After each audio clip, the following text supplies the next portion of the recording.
Hello students, कैसे हैं आप सब। आई होप आप सब बहुत अच्छे होंगे। तो आज हम पढ़ने जा रहे हैं कक्षा 6 का स्वास्थ्य की पुस्तक का अध्याय 7, जिसका नाम है पोषण। तो पोषण शब्द से आप पहले भी परिचित हैं, क्योंकि हमने विज्ञान की पुस्तक में भी पोषण से जुड़ी हुई बहुत सारी जानकारी प्राप्त की है। पोषण यानी कि वो भोजन जो हमें ऊर्जा प्रदान करता है, जिससे हमें ऊर्जा मिलती है, हमारे शरीर को कार्य करने की शक्ति मिलती है ना।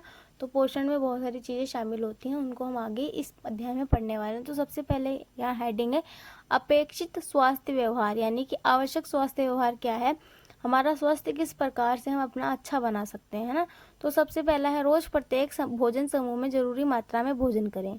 हमारे शरीर को जिस भी तरह के पोषक तत्वों की आवश्यकता होती है, जैसे प्रोटीन, कार्बोहाइड्रेट, वसा, विटामिन, खनिज लवण, इन सभी को हमें उचित मात्रा में प्रत्येक अपने भोजन में शामिल करना चाहिए। ये कहने का मतलब है इनका। प्रत्येक भोजन समूह में रोज अलग अलग तरह का भोजन करें। ऐसा ना हो कि आप रोज दाल चावल ही खा रहे हैं। अपने भोजन में अलग अलग तरीके के, जैसे साग सब्जी हो गई, दालें हो गई, पनीर हो गया, मतलब सभी तरह के पोषक तत्वों से जुड़ा भरपूर भोजन करना चाहिए आपको, ठीक है।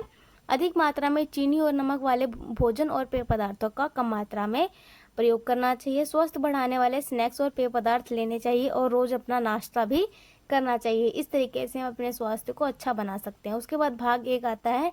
इस अध्याय में हम क्या बातें सीखेंगे वो बताया हुआ है यहाँ पर। सीखें कि हमारे शरीर को भोजन और पानी की जरूरत क्यों होती है। सीखें कि किस प्रकार भोजन और पानी हमारे शरीर की प्रत्येक कोशिका तक पहुँचता है। सीखें कि हमारे शरीर को किस पोषक तत्व की जरूरत है और वह किस प्रकार के भोजन से ये पोषक तत्व हमें मिलते हैं। तो उसके बाद हमारा पाठ शुरू होता है यहाँ से, हमारे शरीर को भोजन और पानी की जरूरत क्यों है।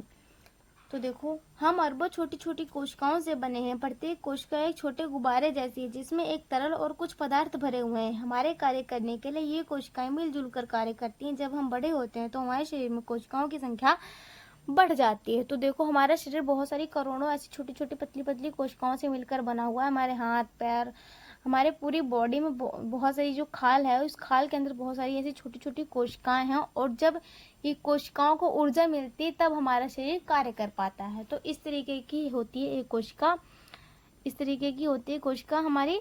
और इस कोशिका के अंदर होता है एक केंद्रक, और लिक्विड भरा होता है, पानी जैसा द्रव भरा होता है, जिसको हम कोशिका द्रव कहते हैं।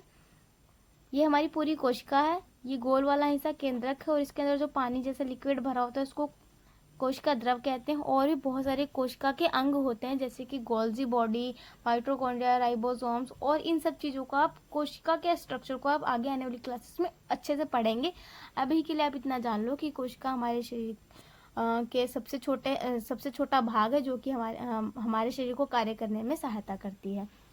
तो ये रहा कोशिकाओं का चित्र, आप देख सकते हो। उसके बाद है भोजन और पानी हमारे शरीर के प्रत्येक हिस्से तक कैसे पहुंचता है। तो देखो, जब हम खाना खाते हैं तो ये हमारे पेट में जाता है। पेट इस खाने के छोटे छोटे टुकड़े करता है, और फिर ये खाना एक लंबी नली में जाता है। इस नली को आंत कहते हैं। इन आंतों के बाहर खून होता है। खून आंत की दीवारों से भोजन और पानी को सोखता है। खून आंत की दीवारों से भोजन और पानी को सोखता है। ये बात को आप थोड़ा ध्यान से याद कर लो, ठीक है।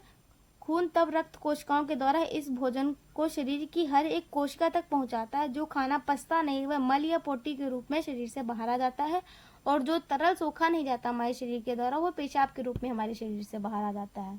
तो यहाँ पर जो ये सब चीज़ें लिखी हुई हैं, उसको हम इस चित्र के माध्यम से समझते हैं, आपको ज़्यादा समझ आएगा।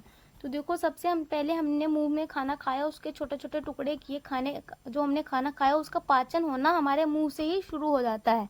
उसके बाद ये खाना धीरे धीरे हमारे अमाशय में आता है। इस वाले जो जे शेप का हमारा स्ट्रक्चर है, अमाशय कहते हैं इसको। ये नाम लिखा हुआ है इसको यहाँ पे पेट लिखा हुआ है, लेकिन इसका असली नाम आगे आने वाली क्लास में जब आप देखेंगे तो इसको अमाशय कहते हैं।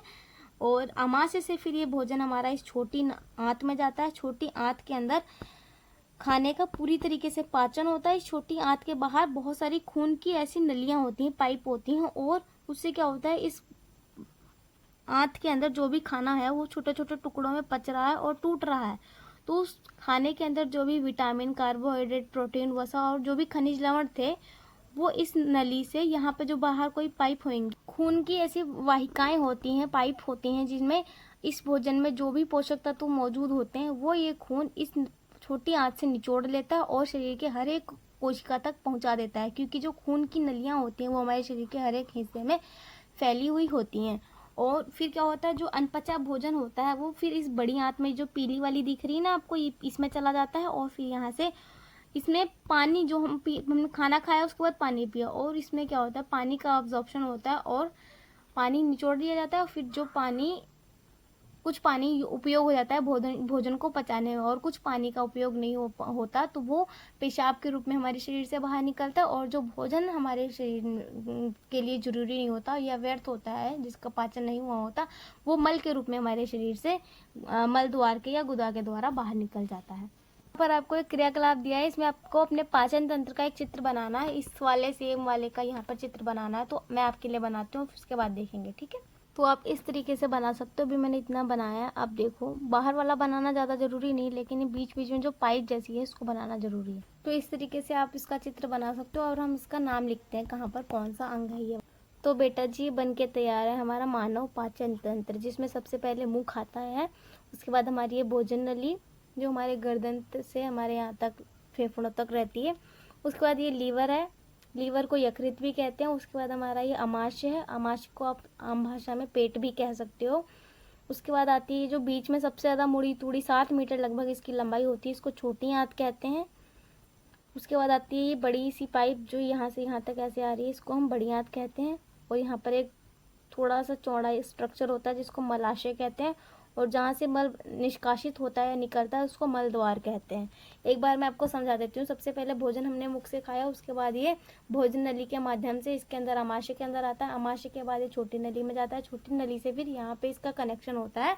ये यहाँ पे छोटी नली यहाँ से जो अनपचा भोजन होता है उसको बड़ी नली में छोड़ देती है। फिर बड़ी नली के अंदर पानी का निचोड़ लिया जाता है, पानी जो भी एक्स्ट्रा पानी होता है भोजन में उसको निचोड़ लिया जाता है। उसके बाद जो पानी एक्स्ट्रा होता है, जिसकी हमारे शरीर को आवश्यकता नहीं होता, वो मूत्र के द्वारा हमारे शरीर से बाहर निकल जाता है। और जो भोजन हमारे शरीर में अनपचा रह जाता है और व्यर्थ होता है, उसको मल के द्वारा हमारे शरीर से बाहर निकाल दिया जाता है। अब उम्मीद करती हूँ आपको ये समझ आया होगा। आगे चलते हैं आप।